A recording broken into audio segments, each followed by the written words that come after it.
बिहार में शिक्षक बहाली को लेकर जो नई नियमावली लाई गई है, तो सबसे पहले जो गुणवत्तापूर्ण शिक्षा के लिए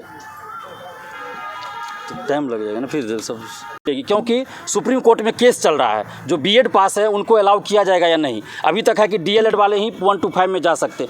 तो ऐसी परिस्थिति में जो बीएड किए हुए हैं, वर्षों से पात्रता परीक्षा पास किए हुए हैं, तो वो लोग कहाँ जाएंगे? वो फॉर्म भर भी देंगे तो सरकार क्या गारंटी देगी कि 1 to 5 में उनका सिलेक्शन होगा और उनको जॉब मिलेगी? क्योंकि सुप्रीम कोर्ट में केस चल रहा है।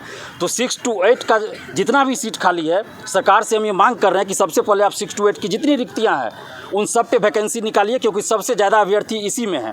इसके बाद 2011 के बाद STET परीक्षा आर्ट्स विषय के लिए नहीं हुआ है। जो 2019 का चल रहा था वो साइंस के कुछ सब्जेक्ट के लिए हुआ, अभी कॉमर्स के लिए हुआ, लेकिन आर्ट्स विषय के लिए हुआ ही नहीं है, और सबसे ज़्यादा अभ्यर्थी आर्ट्स विषय के लिए।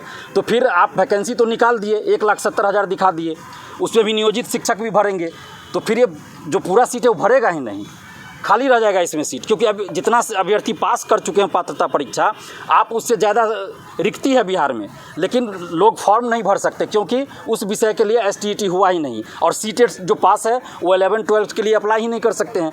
तो ऐसी परिस्थिति में सरकार को ये सोचना चाहिए कि क्या रास्ता निकाला जाए कि अभ्यर्थी फॉर्म भर सके। और इसके अलावा जो अपीयरिंग वाली बात है, बहुत सारे स्टूडेंट्स का कहना है कि वो पात्रता परीक्षा पास कर चुके हैं, सीटेट पास कर चुके हैं, उनका बीएड का रिजल्ट आने वाला है, किन्हीं का जुलाई में, किन्हीं का जून में, तो उनको भी मौका दिया जाए, अपीयरिंग में फॉर्म भरने के लिए मौका दिया जाए।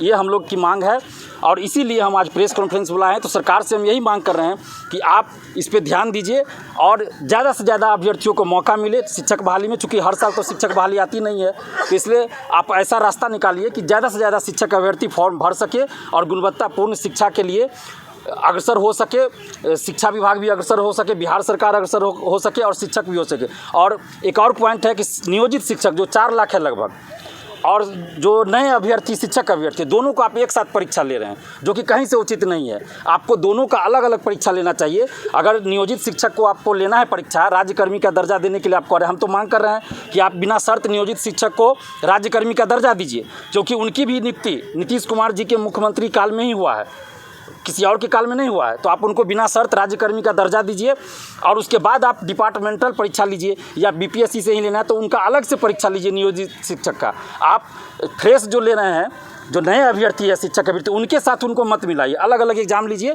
ये हमारी मांग है, पारदर्शिता रहे, जिसका तो चर्चा BPSC के चेयरमैन अतुल प्रसाद जी ने कहा ही है कि पारदर्शिता रहेगी। तो उसके लिए हम धन्यवाद देते हैं BPSC के चेयरमैन साहब को कि उन्होंने इस बात को रखा है कि हम पारदर्शिता लाएंगे और धांधली सेटिंग नहीं होगी, पेपर लीक नहीं होगी।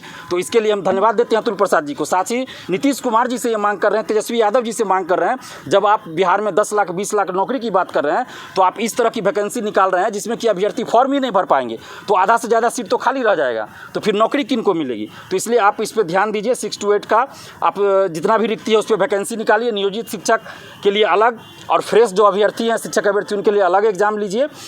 यही हमारी मांग है।